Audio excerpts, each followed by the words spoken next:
Ang mahal ng mga bilihin ngayon, pero paano nga ba makapag-ipon kahit mataas ang bilihin? Today guys, I will be sharing with you ang tips kung paano kayo makakapag-save sa panahon ng pagtaas ng presyo. Which is very timely kasi yun yung nangyayari ngayon sa atin. Hi guys, welcome back or welcome to my channel if you are new. My name is Val and in this channel, I do share my personal journey about finances and some tips of what I've learned throughout the process in doing my own budget planning. I'm a wife, a mom of 2 kids, and I work full-time in a corporate world.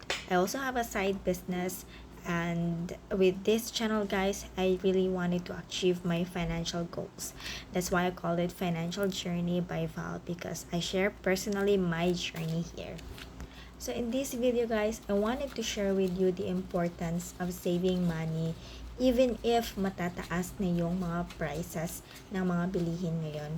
Compared to before, I really see it na talagang ang jumping ng taas ng mga presyo ngayon is really so high. And I know for sure na makaka-relate kayo kasi ito yung nangyayari ngayon. So, hindi na ako magpapatumpik-tumpik pa. I'll jump off to our tip number 1, which is to set a realistic savings goals. Unang-una, paano nga ba makapag-save? So, yun, maglilista lang kayo kung ano yung mga savings goals ninyo, i-itemize, lagyan ninyo ng amount, tapos, i-review ninyo kung sino yung pinaka-priority.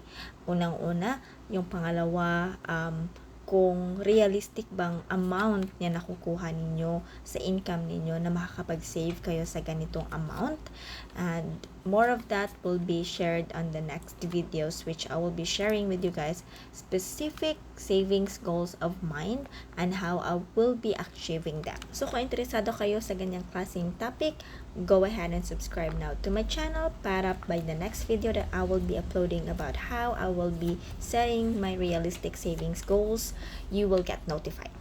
Now, for our topic or comment of the day, guys, I wanted you to share with me how would you define your own savings goals based on your financial situation. So, comment nyo sa baba guys, i-share ninyo. Maybe, baka meron kayong maibahagi na bagong kaalaman na malalaman ko while I'm reading your comments, which is I really like about. And of course, meron tayong mga viewers dyan guys na nagbabasa, mga silent reader. So in case na kapag nakapag-share kayo ng mga bagong ideas, tips, they will also get it from you. So please go ahead and comment down below. Tip number 2 is create a budget. We all know ang importance ng creating a budget para ma-track ninyo yung income and expenses. This one is very helpful for me guys kasi I would know already magkano yung talagang incoming na salary ko by monthly and magkano yung mga expenses ko bi-monthly. So, on all of my videos about cash stuffing videos, guys, you will get an idea on how I do the tracking of my income, how I segregate my expenses, and also pay my debt. So, go ahead and watch my previous cash stuffing videos. You will really learn a lot from it kasi, guys, it's not just a one time that I did this, creating a budget. There are like different kind of formula na tinatry ko talagang i-work out, but this one, the recent one, really works well best for me. So it doesn't mean na nag-work out siya sa akin is mag-work na sa inyo. It's just that I'm giving you an idea on how you can do your own budgeting. So if you would ask me guys, ano bang maire-recommenda ko na mga budgeting apps? Number 1 of that is si Money Manager guys. I've always share this in some of my old videos that really helps me in tracking my own expenses. Now, aside from it, the very helpful tool that really works for me is my budget planner. So my budget planner consists of my income, expenses, tracking of my debt, tracking of my savings guys. So if you wanted to see how it looks like on my budgeting planner, guys. I shared it on my previous video. Next is to prioritize your needs over wants. Guys, we all know what are the difference between needs and wants. You know that already. And I don't think there's a thing na kailangan pa nating i-discuss about the needs over wants. Of course, needs is yung talagang hindi ka mabuhay kapag wala ka. Alright? So, just in case naman, if you can, try to cut back on unnecessary expenses of yours, then go ahead para lang to keep on your tracks, to keep on your budget. This is why it's really important that you are tracking your own expenses, because every now and then you have something to look back to see kung ano yung mga unnecessarily spending mo dyan na you can cut back, so that you can prioritize yung mga essentials lang or mga importante talaga na needs for you. Next is find ways to increase income. Guys, right now, I am a single income because hindi naman talaga, na-share ko to previously, na yung husband ko is studying abroad. And hindi ko siya inoobligang magpadala every month because yung kinikita niya doon is enough for his tuition fees, expenses, personal expenses. So, for me, to cope up with my, corporate full-time income, I have a side business. I'm sorry sa ingay, guys. I have a side business. I do TikTok affiliate, I do YouTube, and ano pa ba? I do have a side business with my friends, an event industry, which I am getting a quarterly income from it. That's an extra income. So, find ways to strategize in increasing your income. Side gig or freelancing would be the best way to do it if you have like a different talent that you can share. Let's say, for example, makeup. You accept makeup gigs, or something like if you can do some online teaching as a side side gig, then do it, guys. There's no wrong, or wala kang dapat ikakahiya in doing a side business. Ika nga nila, guys, do multiple sources of income. Yan. Para in case mawala yung isa, meron ka pang isang mapagkukunan. But this is a different way naman kasi. Kasi we're doing it on a budget thingy. Hindi naman lahat nagkakaroon ng opportunity to have a multiple and sources of income, like having a rental business or any businesses. Pero for us naman is, yung tina-target ko dito is about you coping up with your daily needs, with your daily expenses, para hindi ka magiging negative. No? Next one is to eliminate high interest debt. So let's say, for example, meron kang Shopee credits or may utang ka sa Shopee, guys. Meron niyang interest, you just didn't notice or you just didn't know. Meron niyang interest. So as soon as possible na magkakaroon niya ng interest, pay it first before you go for your savings. Pay mo muna yung mga debt mo na may mga interest na every month nag-i-increase, or every month. Let's say, for example, ano ba yung monthly na, ano ba yung company na tawag doon na pwede kang mag-installment for any appliances? Yun, guys, unahin nyo yung bayaran yan, kasi the more that you are into debt and has an interest, the more kang mababaon at hindi ka makakapag-save. For me, guys, we're really opting up to our credit card with zero interest if meron kaming mga gadgets na gustong bilhin, or anything that we wanted to bilhin, like appliances, or basta as long as it's 0% interest. There are different ways, guys, in paying off your debt or yung mga utang mo. There is a snowball or avalanche method. Ang pagkakaintindi ko sa snowball is focus ka sa isang utang at yun, one time mo siyang babayaran. So let's say, for example, meron kang utang na cellphone na monthly siya, and then meron pa siyang balance na 20k.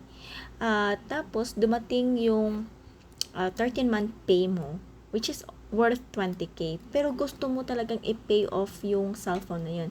Kaya yung 13-month pay mo, binungat mo doon pagbayad sa iyong cellphone para wala ka ng utang sa susunod na taon. That's what we call snowball. Hindi mo siya mina-monthly, parang inisahan mo talaga siyang bayaran. Avalanche, hindi ako familiar, pero I think it's on a monthly basis, but you're focusing on one debt at a time. Yan. Kaya kami ng husband ko, guys, kahit gaano pa yung kalaking credit limit na binibigay ni Shopee for us na para umutang, hindi talaga ako nag-uutang, guys, kasi I know, kaya nga hinayang nga tayong hindi makaka-claim ng mga free vouchers or free shipping fee, yun pa kayang mga may interest. So no for me for any Shopee credits, guys. So hindi ako nag-uutang kasi mataas yung interest doon eh. Plus meron pa yung admin fees. Yeah. Next is avoid impulse spending. Guys, if I want to buy something na sobrang mahal, so let's say for example, gusto kong bumili ng worth 5k na cabinet. Or let's say for example, item that is worth 1k. Guys, hindi ko yan pinibili agad-agad kahit alam kong meron akong pera. Yung ginagawa ko mismo, I wait for, meron siyang 30 days rule. So after 30 days, if pumasok pa rin siya sa isipan mo na dapat bibilihin mo siya o gusto mo talaga siyang bilhin, dyan ko na siya binibili. Ibig sabihin, pag may nakita ako sa Shopee na gusto kong bilhin na it's worth 1k, ina-add to cart ko lang or nilalike ko lang, tapos balikan ko siya after 30 days. And most of the time, after going back after 30 days, parang ayoko na siyang bilhin. So, it saves a lot of me kasi hindi ako masyadong impulsive, frugal ako.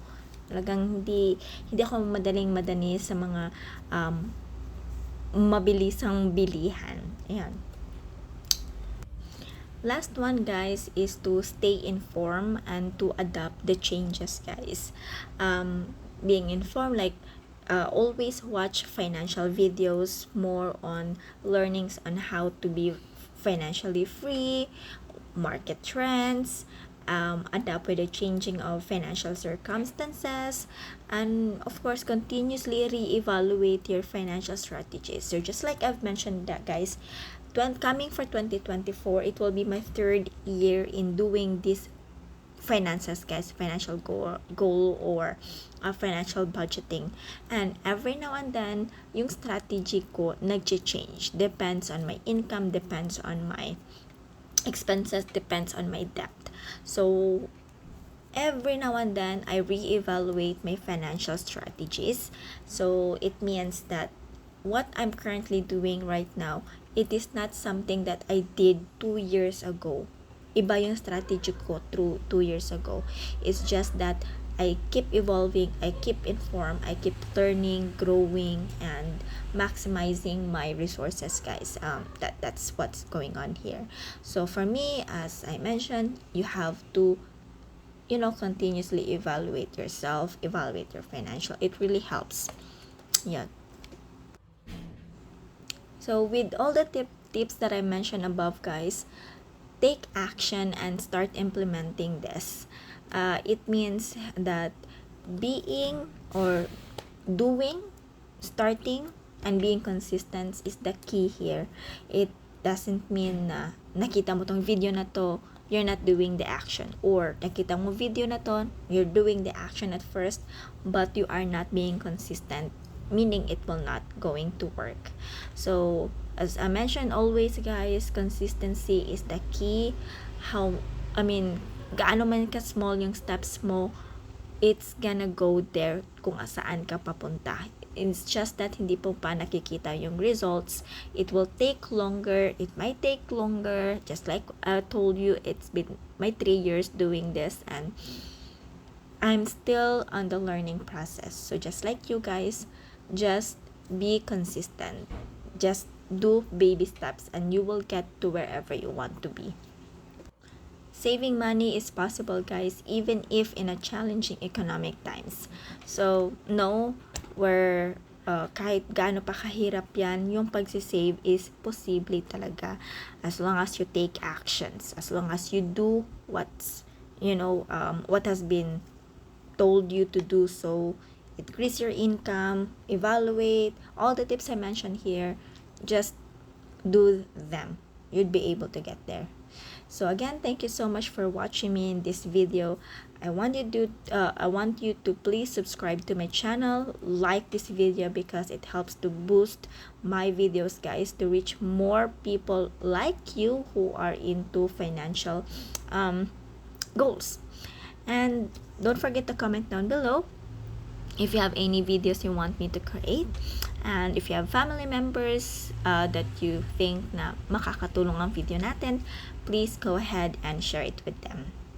And thank you again, and I'll see you on our next video. Thank you so much. Have a great day.